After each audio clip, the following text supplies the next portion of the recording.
겨울바람이 한 번 불 때마다 얼굴이 톡톡 아릴 만큼 추운 날이었다. 병원 진료를 마치고 나온 현철은 오랜만에 혼자 걷고 싶다는 마음이 들었다. 운전기사가 문을 열어주려 하자 그는 고개만 천천히 저었다. 먼저 가게. 나 조금만 걷고 갈 테니. 기사는 익숙한 듯 인사를 하고 차를 돌렸다. 혼자 남은 골목은 조용했고 겨울 특유의 쓸쓸한 공기가 스며들어 있었다. 천천히 걷다 보니 골목 끝에서 주황빛이 흔들리는 것이 보였다. 가까이 다가갔을 때 따뜻한 군고구마 냄새가 바람을 타고 은근하게 퍼졌다. 작은 화덕 하나, 그리고 그 옆에 여고생으로 보이는 아이가 손을 비비며 앉아 있었다. 교복 위에 오래된 패딩을 걸치고 얼어붙은 손끝을 호호 불고 있었다. 그 모습이 왠지 모르게 마음을 끌었다. 아이는 현철이 다가오는 걸 보고 작게 웃음을 지었다. 고구마 금방 익었어요. 하나 드실래요? 그 말투, 미소 짓는 표정, 눈웃음이 번지는 그 느낌. 순간 현철의 가슴이 움찔했다. 너무 익숙해서였다. 그는 자신도 모르게 입술을 달싹이며 말했다. 우리 딸 어릴 적하고 똑같이 생겼구나. 말을 내뱉고 나서야 스스로도 놀란 듯 잠시 눈을 깜빡였다. 수아는 잠깐 당황한 듯하다. 조금 더 바르고 조심스러운 말투로 대답했다. 아, 그래요? 따님이랑 닮았나요? 그 한마디가 마음을 묘하게 건드렸다. 너무 자연스러운데 어딘가 익숙한 말투였다. 현철은 아이에게 한 발 더 다가갔다. 애야, 이름이 뭐니? 수아요. 아이는 밝게 대답했다. 목소리는 맑았고 표정은 생각보다 단단했다. 학교 끝나면 잠깐씩 이렇게 도와요. 할머니랑 둘이 살아서요. 그 말에 가슴 한쪽이 조금 저릿해졌다. 어린 나이에 이런 말을 담담히 한다는 게 쉽지 않은 일이었다. 수아는 방금 꺼낸 고구마 하나를 조심스럽게 봉투에 담아 내밀었다. 드셔보세요. 지금 가장 맛있을 때예요. 현철은 봉투를 받으려다 문득 수아의 손등에 있는 가느다란 흉터 하나를 보았다. 아주 작고 아주 조용한 상처.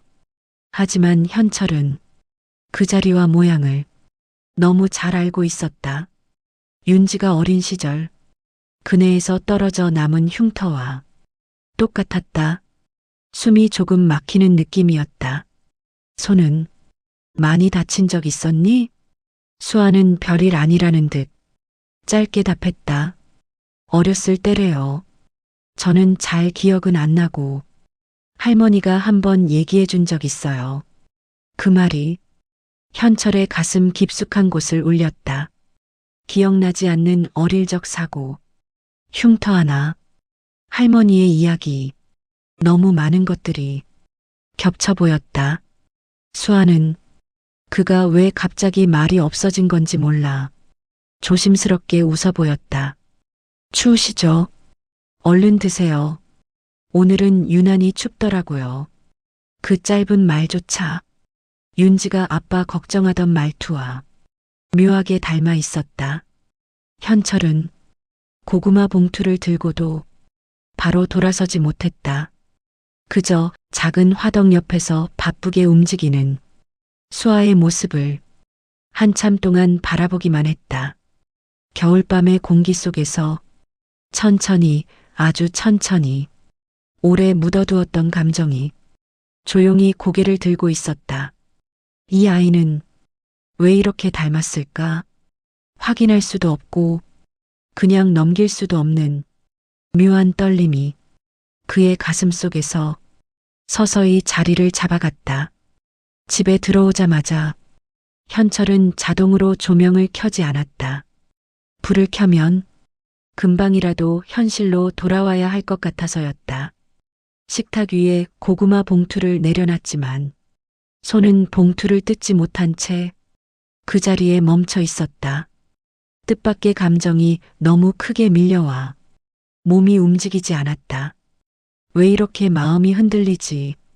낮게 흘러나온 혼잣말이 조용한 집안에서 길게 울렸다. 그는 코트도 벗지 않은 채 소파에 천천히 몸을 얹었다. 머리를 뒤로 젖히고 눈을 감자 수아의 얼굴이 눈앞에 선명하게 떠올랐다. 추운 날씨 속에서도 얼굴을 붉히고 웃던 모습, 손을 호호 불며 정리하던 모습, 그리고 다른 누구와도 닮지 않은 딸 윤지의 어린 시절 같은 표정. 그게 도무지 지워지지 않았다. 잠시 후 그는 작은 한숨을 내쉬며 거실 한쪽 장식장으로 걸어갔다. 손길이 닿았을 때마다 지나온 시간이 전부 손끝으로 전해지는 듯 서랍 손잡이가 차갑게 느껴졌다. 오랫동안 닫혀있던 서랍을 열자 사진 앨범이 가장 위에 있었다. 검은색 표지, 약간 해진 모서리, 그리고 먼지 조금. 모든 게 세월을 말해주고 있었다.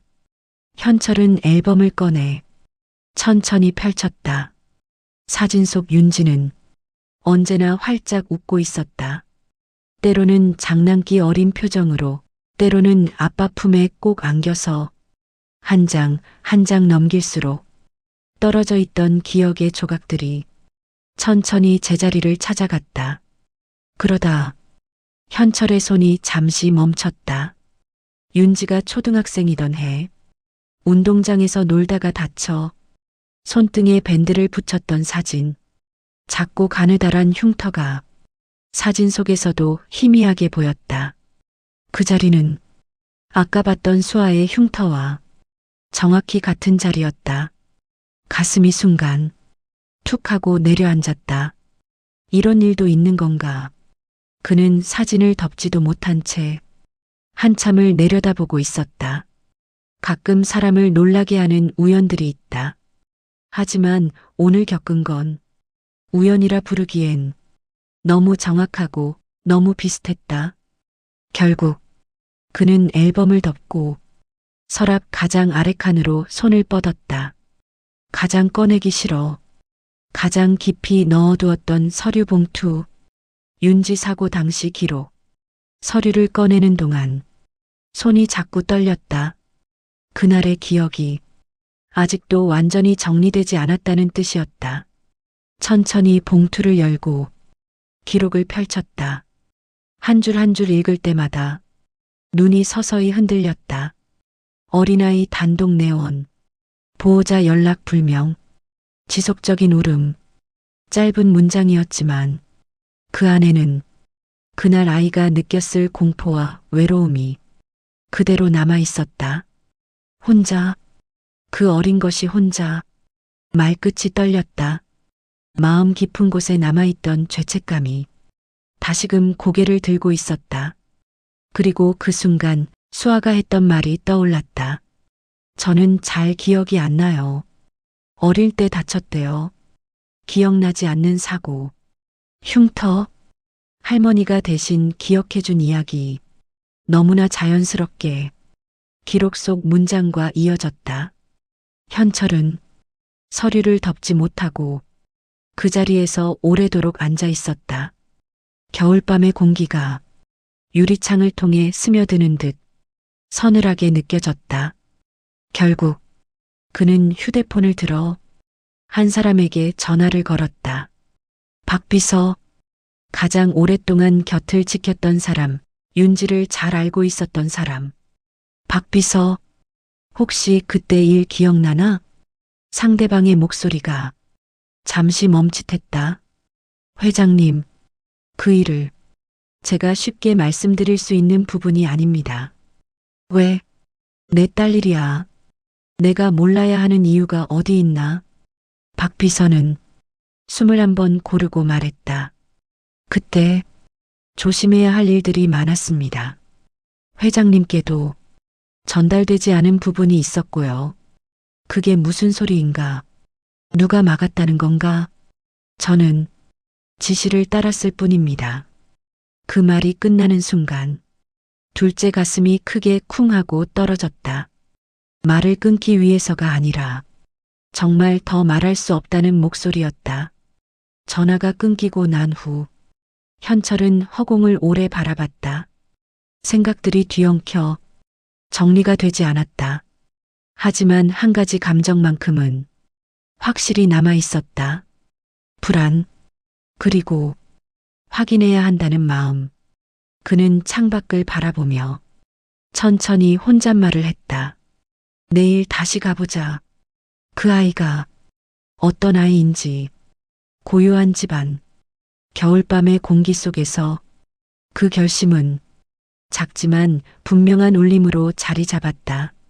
밤새 잠을 제대로 이루지 못한 탓인지 아침 햇살이 창문 틈으로 들어와도 현철은 쉽게 눈을 뜨지 못했다. 몸은 피곤했지만 머릿속은 도무지 쉬지 못했다. 수아의 얼굴, 손등의 흉터, 그 밝은 목소리, 그리고 뒤따라온 윤지의 기억까지 모든 게 뒤섞여 밤새 그의 마음을 흔들어 놓았다. 결국 그는 조용히 눈을 떴다. 시계는 아침도 채 되지 않은 시간. 하지만 다시 잠들 수 있을 만큼 마음이 편하진 않았다. 현철은 천천히 몸을 일으켰다. 한숨과 함께 뚜벅뚜벅 거실로 나왔다. 전날 식탁 위에 올려두었던 고구마 봉투가 그대로 놓여 있었다. 어젯밤 급하게 지나간 감정들이 그 봉투 하나에 묘하게 남아있는 듯했다. 그는 봉투를 살짝 만져보다가 아무 소리도 내지 않고 장식장 쪽으로 걸음을 옮겼다. 다시 꺼내든 건 어제 펼쳤던 앨범이었다. 조용한 아침 공기 속에서 앨범을 펼쳐 사진 하나를 가만히 바라보았다. 윤지가 초등학생일 때 찍었던 사진. 웃는 것도 좋아하고 말도 많던 그 시절의 윤지. 그리고 손등에 작은 밴드를 붙이고 쑥스러운 표정을 지은 사진. 그 사진을 보는 순간 수아의 손등이 또렷하게 떠올랐다. 그 자리, 그 모양, 그 길이까지 똑같았다. 우연히 이렇게까지 겹칠 수는 없는데 혼잣말이 아침 공기 속에 조용히 내려앉았다. 그는 사진을 덮고 이번에는 서랍 아래칸에서 윤지의 사고 기록을 꺼냈다. 어제 읽었던 문장들이 머릿속에 그대로 박혀 있었음에도 다시 확인하지 않고는 마음이 놓이지 않았다. 기록을 펼치자 차갑고 딱딱한 문장들이 눈에 들어왔다. 아동 단독 내원, 보호자 연락 불명, 지속적인 울음, 서류 한 장에 적힌 기록이지만 그 안에는 윤지가 느꼈을 두려움이 그대로 담겨 있었다. 그리고 수아가 말했던 문장도 떠올랐다. 저는 기억이 잘 안 나요. 두 문장이 너무 자연스럽게 이어졌다. 마침내 현철은 깊게 숨을 들이쉬고 결심을 굳혔다. 확인해보자. 아무리 늦어도 확인은 해야 하지 않겠나. 아직 해도 뜨지 않은 시간. 그는 옷을 챙겨 입고 조용히 집을 나섰다. 차가운 새벽 공기가 얼굴을 스쳤다. 하지만 그 차가움이 오히려 마음을 더 또렷하게 만들었다.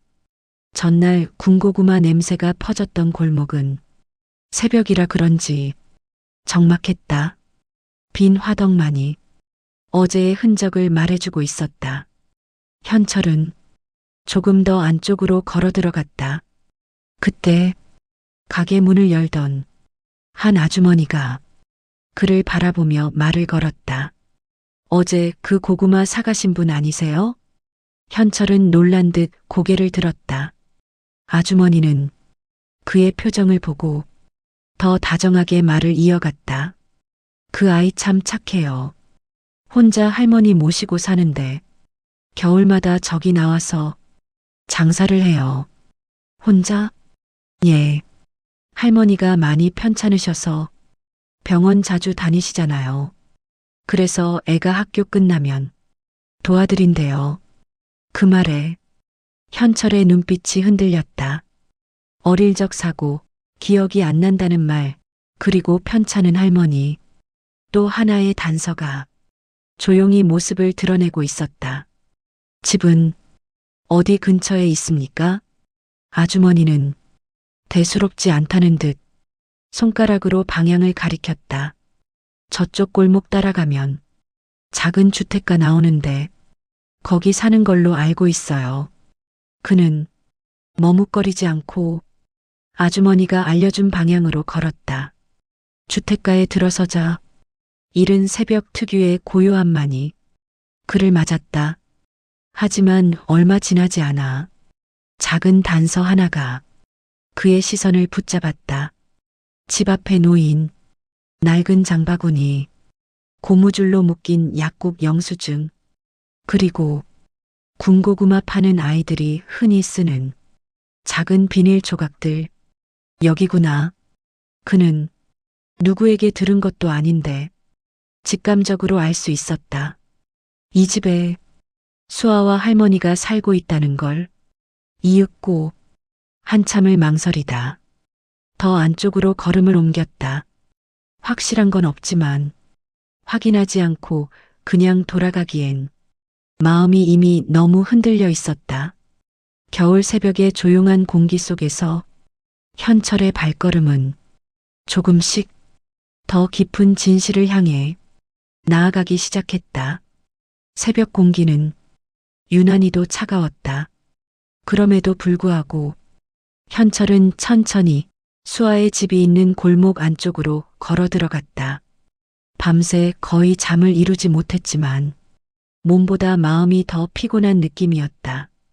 그냥 돌아갈까 하는 생각이 몇 번이나 들었지만 발은 이미 그 골목 끝을 향하고 있었다. 집 앞에 도착하자 지난밤 아주머니가 말해준 장면들이 하나씩 떠올랐다. 할머니가 편찮으시다. 학교 끝나면 아이가 장사를 돕는다. 그리고 문 앞에 놓여 있던 것들이 말보다 먼저 모든 걸 설명해주고 있었다. 낡았지만 정리된 장바구니, 고무줄로 묶인 약국 영수증, 누군가 휠체어를 오가며 남겼을 법한 희미한 바퀴 자국. 그걸 보고 현철은 잠시 고개를 숙였다. 이 어린 나이에 저런 삶을 살고 있었다고 입안에서 나직하게 흘러나온 말이었다. 아무도 듣지 않았지만 그 말에는 진한 안쓰러움이 묻어 있었다. 그때 문이 살짝 열리는 소리가 들렸다. 바람 때문에 열린 걸까 싶었지만 잠시 후 노부인이 천천히 모습을 드러냈다. 작은 체구, 허리가 많이 굽은 모습, 그리고 손이 떨리는지 문틀을 꽉 잡고 있었다. 현철은 순간 가슴이 먹먹해졌다.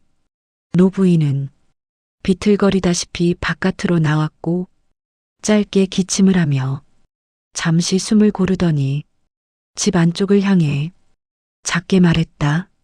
수아야, 약 챙겼니? 그 말 한마디가 이 집의 사정을 고스란히 드러내고 있었다. 낮은 목소리였지만 애틋함이 묻어 있었고 버티며 살아가는 노인의 체온이 그대로 느껴졌다. 노부인은 몸을 가누기 어려웠는지 잠시 서 있다가 다시 벽을 짚으며 집 안으로 천천히 들어갔다. 그 모습을 현철은 말없이 지켜보았다. 차가운 공기 속에서 가만히 서 있는 것만으로도 무언가 가슴 깊은 곳이 흔들렸다. 저 아이가 이렇게 사는구나. 그때 멀리서 작은 발소리가 들렸다. 어제 화덕 옆에서 들렸던 그 가벼운 발소리. 수아였다.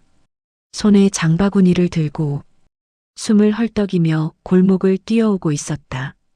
겨울 아침 공기에 숨이 흩어지고 머리끝엔 서리가 조금 내려앉아 있었다. 조금 지친 얼굴이었지만 눈빛만큼은 여전히 맑았다. 할머니, 늦었죠? 아침에 줄이 너무 길어서. 수아는 급히 말을 멈췄다. 집 앞에 현철이 서 있는 걸 보고 눈이 동그래졌다. 어제 그 할아버지? 가뿐 숨이 채 가시지 않은 상태였지만 목소리는 또렷했다. 그 말투가 윤지와 참 비슷해. 현철은 잠시 말을 잇지 못했다. 수아는 장바구니를 고쳐들며 조심스레 물었다. 무슨 일 있으세요?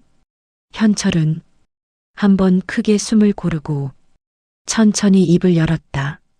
아니, 그냥 어제 내가 걱정돼서 왔다. 할머니가 많이 편찮으시다길래.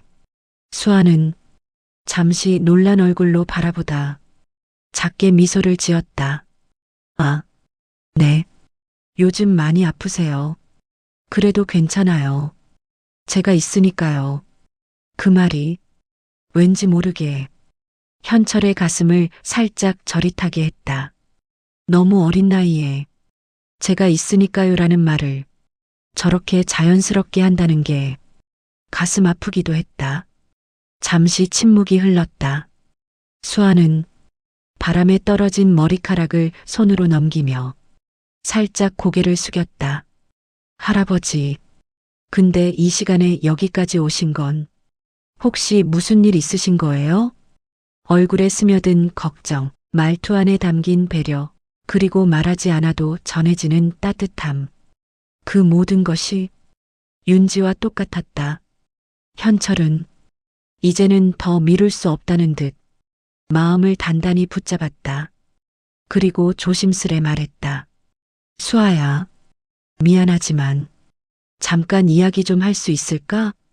차가운 공기 속에서 그 말은 오랫동안 묵혀온 감정처럼 조용하지만 확실하게 골목을 울렸다. 수아는 놀라 두 손으로 장바구니를 꼭 잡았다.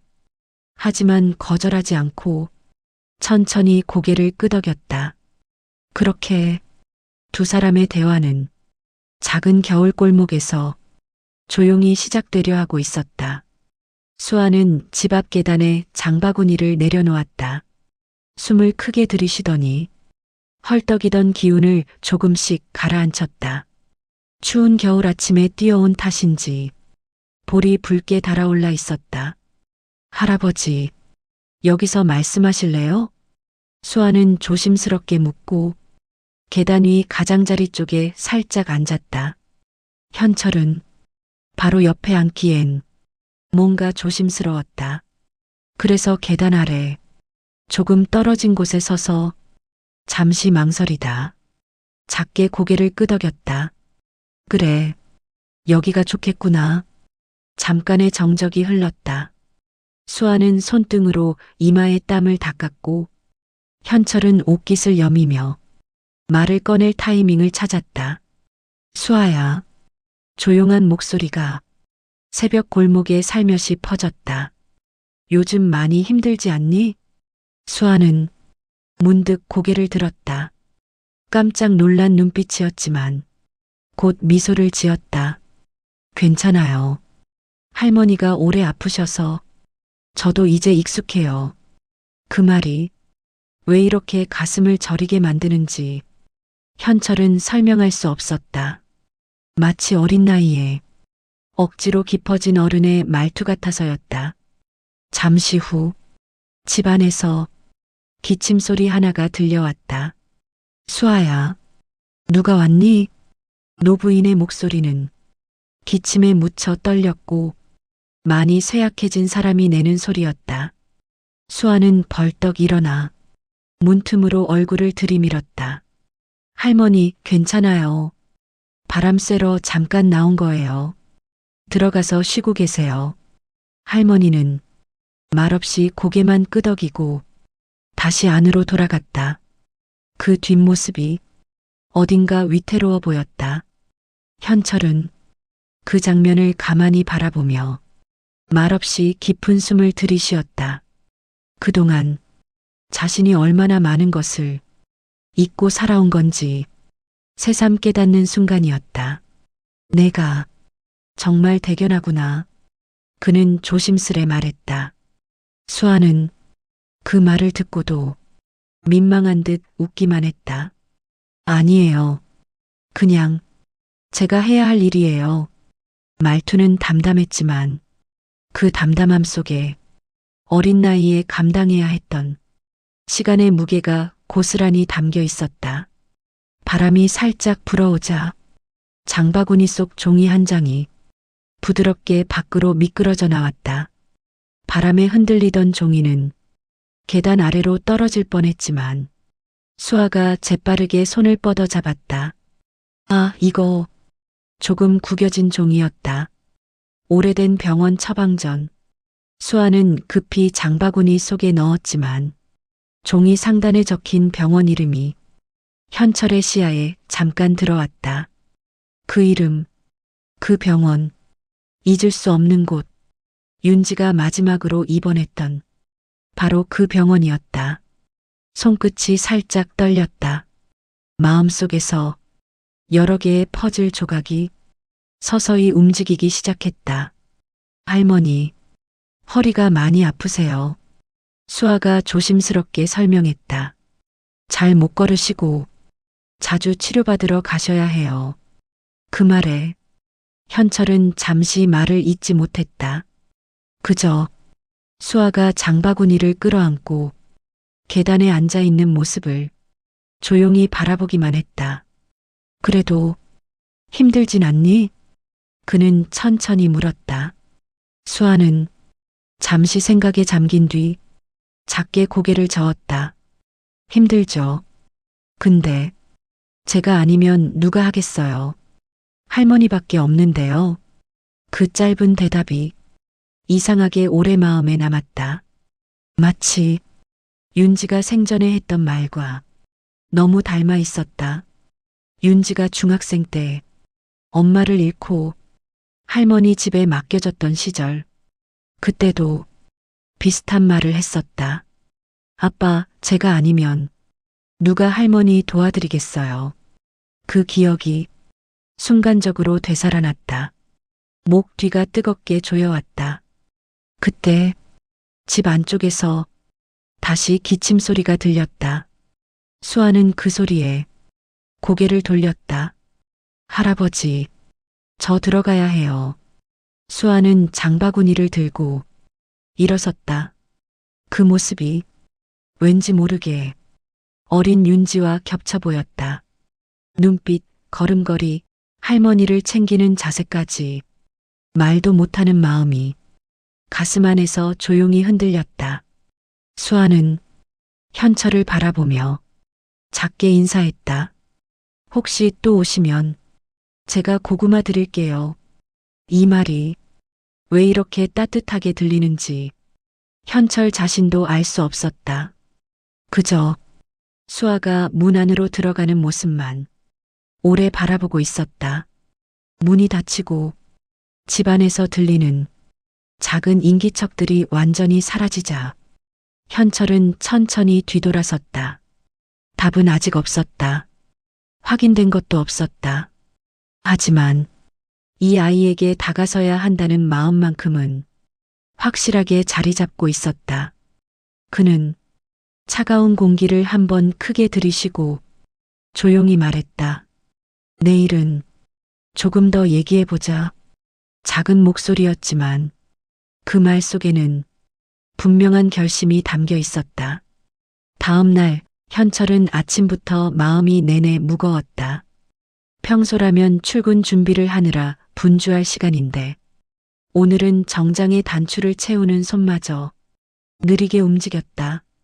전날 밤 수아의 집 앞에서 보고 느낀 것들이 머릿속을 떠나지 않았다. 노부인의 세약한 기침 소리, 수아가 장바구니를 챙기던 손, 그리고 떨어진 처방전 위에 적힌 그 병원의 이름. 마치 오래 묵혀두었던 기억이 다시 문을 두드리는 것 같았다. 그는 차 안에서도 생각을 멈출 수 없었다.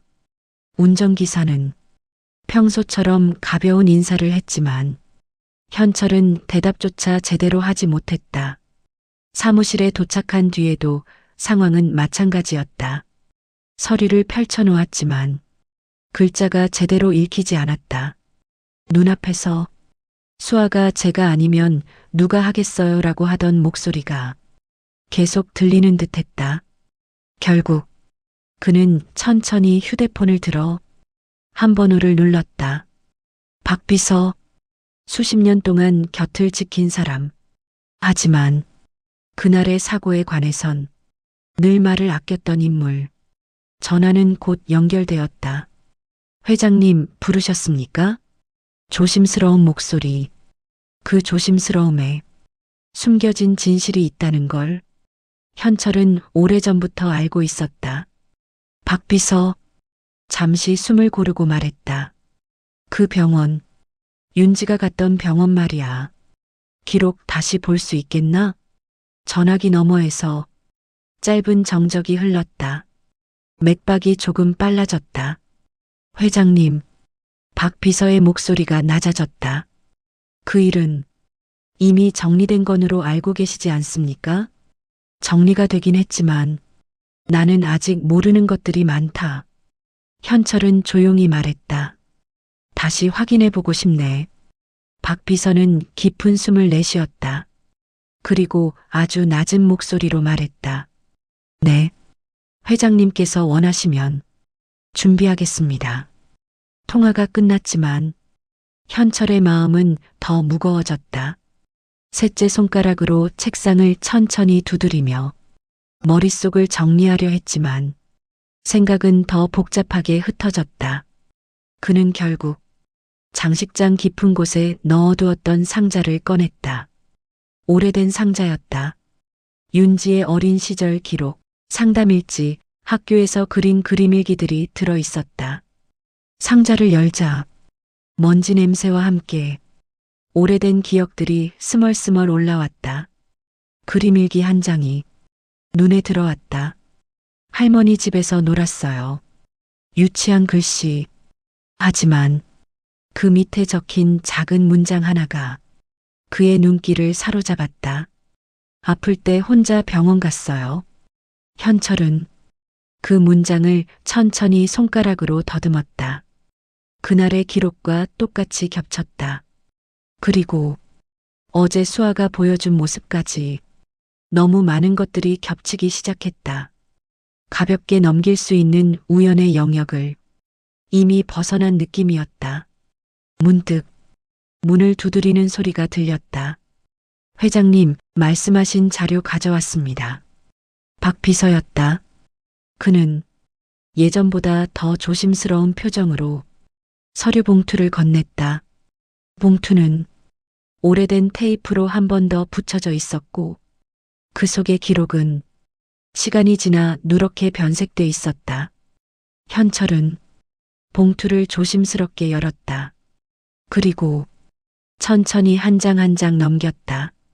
아이의 기초정보, 내원 시간, 상처의 상태, 치료 기록, 모든 게 그때와 똑같이 보였다. 하지만 몇 줄 아래에서 손이 멈췄다. 보호자 연락 불명, 임시 보호인 서명 없음, 목격자 없음. 이게 어떻게 된 거지? 현철은 서류를 잡은 손에 힘이 조금 들어갔다. 그때 박 비서가 조심스럽게 말했다. 회장님, 사실 그날 윤지를 데려온 사람이 한 명 있었습니다. 그 말에 현철의 눈이 크게 흔들렸다. 뭐라고? 박 비서는 몇 초간 눈을 감더니 마침내 말을 이어갔다. 기록에는 없지만 병원 직원들 중 기억하는 사람이 있었습니다. 아이를 데려온 분이 있었다고요. 현철의 가슴이 쿵 하고 내려앉았다. 그게 누군지 확인할 수 있나? 박 비서는 쉽지 않다는 듯 숨을 내쉬었다. 찾아보겠습니다. 시간은 좀 걸리겠지만 확인해보지 못할 이유는 없습니다. 방 안은 아무 말 없이 고요해졌다. 하지만 그 고요함은 막막함이 아니라 이제 가야 할 길이 분명해졌다는 묵직한 확신의 고요함이었다. 현철은 의자에 살짝 기대며 작게 중얼거렸다. 그날 윤지를 데려왔던 사람. 그걸 알기 전엔 아무것도 끝난 게 아니야. 그 말은 누구에게 들려주기 위한 말이 아니라 스스로 다짐하는 말이었다. 그리고 그 다짐은 이제 막 진실의 문 앞에 선 사람이 무거운 심장이 내는 소리처럼 조용하지만 깊게 울렸다. 아침 햇살이 창문을 스치고 지나가도 현철은 자리에 앉아 오래 움직이지 못했다. 윤지를 병원에 데려온 사람이 있었다는 사실이 밤새 머릿속을 떠나지 않았다. 누구였을까? 왜 기록에 남지 않았을까? 그리고 왜 그때까지 자신에게 아무도 말하지 않았을까? 책상 위에 놓인 오래된 기록들을 몇 번이고 들었다 놓았다 하며 그는 깊은 숨을 내쉬었다. 그때 노크 소리가 들렸다. 회장님, 들어가도 되겠습니까? 박 비서가 조심스레 고개를 내밀었다. 찾아봤습니다. 그 말 한마디에 현철의 손끝이 미세하게 떨렸다. 누구였나? 목소리는 차분하려 했지만 조금 흔들렸다. 박 비서는 작은 메모지 한 장을 내밀었다. 당시 어린아이를 받았던 간호조무사입니다. 지금은 작은 동네 의원에서 일하고 있다고 합니다. 혹시 직접 가보시겠습니까? 현철은 아무 말 없이 메모지를 오래 내려다보았다. 기록 속에서 사라졌던 사람이 드디어 드러나는 순간이었다. 그는 천천히 고개를 들어 박 비서를 보았다. 준비하게 가보자. 작은 의원은 도심에서 조금 떨어진 한적한 동네에 자리하고 있었다. 간판은 오래됐고 유리창에는 병원 홍보지들이 여러 겹으로 붙어 있었다. 현철은 대기실 한쪽 창가 자리에 앉았다. 아침 햇빛이 유리창을 통과해 들어오며 따뜻한 빛을 만들었지만 그의 마음속은 차가운 긴장으로 가득했다. 사람들이 간간히 오가는 소리, 진료실 문이 열리고 닫히는 소리, 그리고 천장에서 돌아가는 작은 환풍기 소리가 조용한 공간을 채우고 있었다. 그는 오래전 윤지가 사고를 당했던 날을 천천히 떠올렸다. 비가 내리던 날, 갑작스러운 전화, 그리고 병원 복도에서 들었던 울음소리. 그 울음이 윤지였는지 아니면 다른 누구였는지 확신할 수 없었다. 그날의 기억은 너무 흐릿했고 시간은 많은 부분을 흐려놨다. 회장님, 들어오시면 됩니다.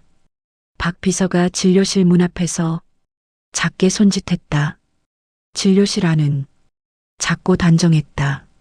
책상 위에는 약통과 기록지들이 정리돼 있었고 한쪽 벽에는 아이들 그림 몇 장이 붙어 있었다.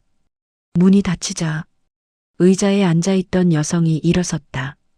간호조무사, 오래전 윤지를 맡았던 사람. 안녕하세요.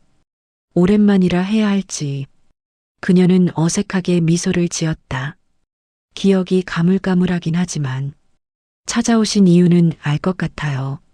현철은 조금 굳은 목소리로 말했다. 그날 제 딸을 데려온 사람이 있었다고요. 여성은 잠시 눈을 내리깔았다. 그리고 조심스럽게 고개를 끄덕였다. 네. 아이가 많이 울고 있어서 지금도 조금 기억이 나요. 그 말 한마디가 벼락처럼 가슴에 떨어졌다. 어떤 사람이었습니까?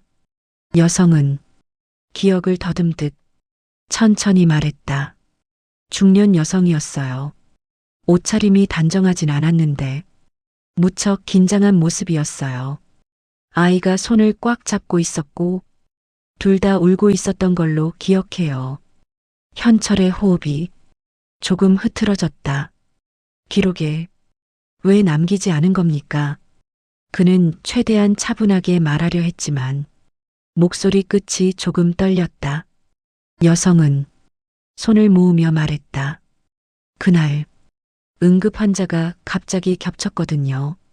아이도 계속 울고 있고 그분도 많이 당황하셨고 정확한 보호자 확인은 나중에 하려고 했는데 그녀는 조금 죄송하다는 듯 고개를 숙였다. 그날의 혼란 때문에 누락됐던 것 같습니다. 잠시 침묵. 현철은 몸을 뒤로 살짝 기대며 숨을 고르려 노력했다. 그분, 혹시 이름을 들으셨습니까? 여성은 기억을 더듬듯 멀리 천장을 한번 올려다보았다. 정확하진 않은데요. 그녀의 말투가 더욱 조심스러워졌다. 수로 시작했던 것 같아요. 수? 현철의 눈이 크게 흔들렸다. 여성은 고개를 끄덕였다. 길게 이름을 들은 건 아니었고 아이를 달래면서 수 아니야, 괜찮아라고 했던 것 같기도 하고 정확하진 않아요. 현철의 손끝이 의자 팔걸이를 꽉 잡았다. 수아. 그리고 수아의 할머니 이름도 수로 시작했던 걸 그는 분명히 기억하고 있었다. 우연이라고 넘기기엔 너무 많은 부분이 겹쳐 있었다. 잠시 후 여성은 조용히 물었다. 혹시 그 아이가 회장님 따님과 관련된 그런 건가요? 현철은 답을 하지 못했다. 아직은 확신할 수 없었다. 하지만 몸 안에서 커다란 무언가가 천천히 움직이고 있었다. 그는 의자에서 일어나며 작게 인사를 건넸다. 고맙습니다. 어려운 이야기였을 텐데 여성은 고개를 숙이며 말했다. 희미한 기억이라 도움이 됐는지 모르겠네요. 하지만 어린아이와 함께 있던 그분 정말 간절해 보였어요. 간절해 보였다는 말이 왜 이렇게 크게 마음에 박히는지 설명할 수 없었다. 진료실 문을 나서며 현철은 한동안 걸음을 옮기지 못했다. 수로 시작한 이름, 울고 있던 아이, 아이의 손을 잡고 있던 중년 여성, 모든 퍼즐 조각이 아직은 완전히 맞춰지지 않았지만 이제 그 조각들이 같은 그림을 향해 움직이고 있다는 것만큼은 확실했다. 현철은 조용히 중얼거렸다. 확인해야 해. 더 이상 피할 수 없다. 그 말은 그의 마음속 깊은 곳에서 올라온 묵직한 진심이었다. 의원 앞 벤치에 잠시 앉아 있었지만 현철은 한참 동안 자리에서 일어나지 못했다. 간호조무사가 마지막에 말했던 그 단어, 수로 시작했던 것 같다는 말이 머릿속에서 계속 울렸다. 수아의 할머니, 그리고 수로 시작하는 이름, 우연이라고 넘기기엔 너무 많은 조각들이 서로를 향해 다가서고 있었다. 차에 올라탔지만 운전기사가 말을 걸 엄두조차 내지 않았다. 현철의 표정이 그만큼 무거웠기 때문이었다. 그는 조용히 말했다. 일정 다 미뤄. 지금 가야 할 곳이 있어. 목소리는 낮았지만 결심은 분명했다. 수아의 집이 있는 골목에 도착했을 때 그곳은 전날과 다르게 조용했다.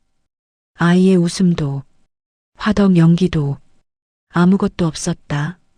집 앞에는 낡은 휠체어가 하나 햇빛에 반쯤 비켜놓여 있었다. 바퀴가 조금 삐걱한 흔적, 손잡이의 마모 흔적이 오랜 시간 사용됐음을 말해주는 듯했다. 현철은 문 앞에서 한동안 서성이다가 조심스럽게 노크했다. 딱 2번 두드린 뒤 안에서 느린 발걸음 소리가 들렸다. 잠시 후 문이 조금 열렸다. 흰 머리가 듬성듬성 섞인 노부인이 한 손으로 문틀을 붙잡고 서 있었다. 아직 세수를 하지 못한 얼굴엔 몹시 피곤하고 힘겨운 기운이 스며 있었다. 누구세요? 할머니의 목소리는 가늘고 떨렸다. 현철은 공손하게 허리를 숙였다. 안녕하세요. 저는 어제 수아를 봤던 사람입니다. 수아를요? 노부인의 눈빛이 순간적으로 날카로워졌다. 방어적으로 움츠러들었다. 혹시 그 아이가 무슨 잘못이라도 했습니까? 그 말에 현철은 급히 손을 내저었다. 아닙니다. 아니에요. 그런 게 아닙니다. 노부인은 조금 안도의 숨을 내쉬었지만 여전히 경계의 끈을 놓지 않았다. 그러면 무슨 일로? 현철은 잠시 말을 고르고 천천히 말했다. 그 아이가 어떤 아이인지 조금 더 알고 싶습니다. 노부인의 눈이 조금 크게 흔들렸다. 그 말 속에 숨어 있는 의미를 읽고 싶어 하는 듯 했다. 그게 무슨 뜻인가요? 할머니의 떨리는 목소리 속에는 불안과 두려움이 함께 있었다. 현철은 할머니의 표정을 보자 마음을 조금 누그러뜨리고 조용히 고개를 숙였다. 걱정하지 않으셔도 됩니다. 해치려는 것도 나쁜 의도도 없습니다. 노부인은 긴 침묵 끝에 작게 문을 더 열었다. 들어오세요. 추운데 서 있을 일이 아니네. 집안은 낡았지만 깔끔하게 정리돼 있었다. 생활의 흔적이 고스란히 묻어있는 좁은 거실, 양 냄새가 바람에 실려 살짝 퍼져 있었다. 벽 한쪽에는 오래된 액자 몇 개가 걸려 있었다. 그 중 하나가 현철의 발걸음을 순간 멈추게 했다. 작은 액자 속에서 어린 여아가 수줍게 웃고 있는 사진, 짧은 단발머리, 볼살이 통통한 얼굴, 눈웃음 지을 때 올라가는 광대의 느낌. 너무 익숙했다. 윤지, 유치원 시절 사진과 정확히 겹쳐 보였다. 숨이 멎는 듯 멍하니 사진을 바라보던 순간 할머니가 천천히 말을 꺼냈다. 우리 수아가 아기였을 때 사진이에요. 그땐 웃음이 참 많았는데. 현철은 천천히 고개를 돌려 할머니를 바라봤다. 하지만 입에서는 어떤 말도 나오지 않았다. 사진 속 모습이 너무나도 익숙해서 너무나도 닮아서 그가 준비해온 마음이 단번에 흔들려 버렸다. 할머니는 현철의 표정을 보고 작게 숨을 삼켰다. 왜 그러세요? 혹시 무슨 사연이라도 있으신가요? 현철은 입술을 떨며 조용히 말했다. 저 아이를 언제 어디서 데려오신 겁니까? 할머니의 얼굴이 서서히 굳어졌다. 그리고 그 표정 속에서 말로 표현할 수 없는 수십 년간의 비밀이 조용히 흔들리고 있었다. 할머니는 현철의 질문을 듣고 잠시 굳어버린 듯 했다. 손에 쥐고 있던 문틀을 서서히 놓더니 천천히 의자 쪽으로 걸어가 조심스럽게 앉았다. 숨이 깊게 흔들렸다. 그게 무슨 말씀이신지. 목소리는 떨렸고 눈에는 두려움과 혼란이 뒤섞여 있었다. 현철은 그 떨림을 보며 말을 더 강하게 밀어붙이지 않았다. 오히려 조금 낮은 목소리로 천천히 말했다. 죄송합니다. 놀라게 하려던 말은 아니었습니다.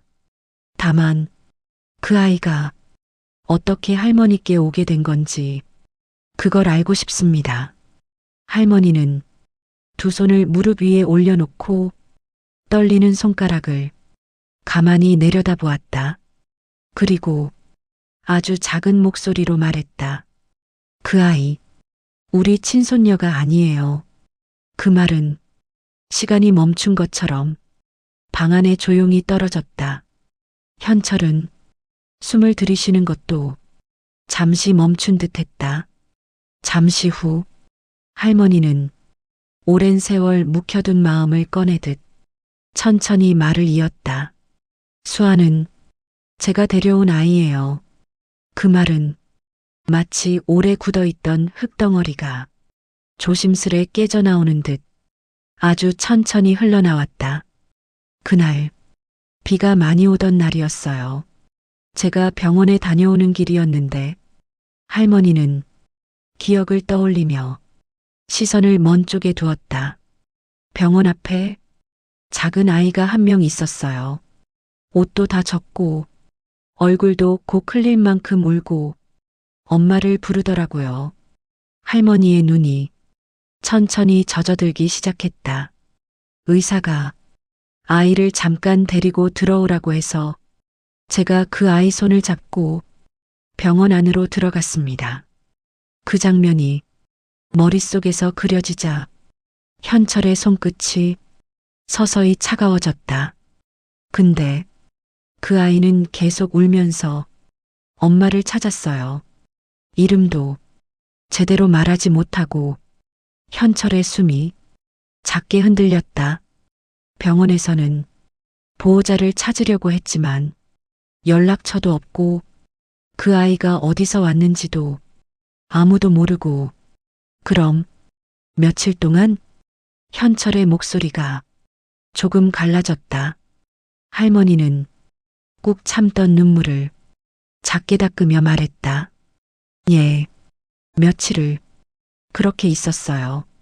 보호소로 보내려고 했는데 그 아이가 너무 작고 불쌍해 보였어요. 할머니의 목소리는 한층 더 떨렸다. 제가 그 아이를 데려왔어요. 방 안이 절대적 침묵으로 가라앉았다. 현철은 한동안 말을 잃었고 할머니는 자신의 고백이 상대에게 어떤 영향을 주는지 조심스레 지켜보았다. 잠시 후 현철은 천천히 물었다. 그 아이가 할머니께 온 날짜를 혹시 기억하십니까? 할머니는 고개를 숙인 채 오래 생각했다. 그러다 조심스럽게 날짜를 말했다. 그 날짜는 현철의 머릿속에서 전부 알고 있던 날짜였다. 윤지가 실종된 날, 그날과 정확히 같은 날이었다. 숨이 한순간에 틀어막힌 듯 했다. 탁! 어떤 소리도 나지 않았지만 가슴 한가운데에서 뭔가 무겁게 떨어져 내리는 느낌. 할머니는 현철의 표정을 보고 두 손을 꼭 잡았다. 혹시 그 아이, 회장님과 관련 있는 아이입니까? 그 질문은 너무 조심스럽고 너무 두려운 목소리로 떨리며 나왔다. 현철은 입술을 세게 깨물었다. 여러 번 숨을 들이쉬고 여러 번 내쉰 뒤에야 겨우 목소리가 나왔다. 그 아이, 목이 잠겨 말이 나오지 않았다. 그래도 기어코 이어갔다. 내 딸일지도 모릅니다. 방 안의 시간이 다시 한번 조용히 멈췄다. 할머니는 눈을 크게 뜨고 입술을 가만히 떨었다. 그럴 리가, 아니, 그럴 리가. 하지만 표정에는 그동안 마음속에서 지워지지 않았던 어떤 의심이 이미 자리를 잡고 있었다. 현철은 마지막 힘을 모아 조용히 말했다. 확인해야 합니다. 더는 흐릿하게 두고 볼 수가 없어요. 그 말에 할머니도 오래 버티던 숨을 천천히 내쉬었다. 저도 알고 싶었습니다. 20년 동안 그 아이가 어디서 온 건지, 누구였던 건지, 방 안에는 두 사람이 묵직한 호흡만 길게 남아 있었다.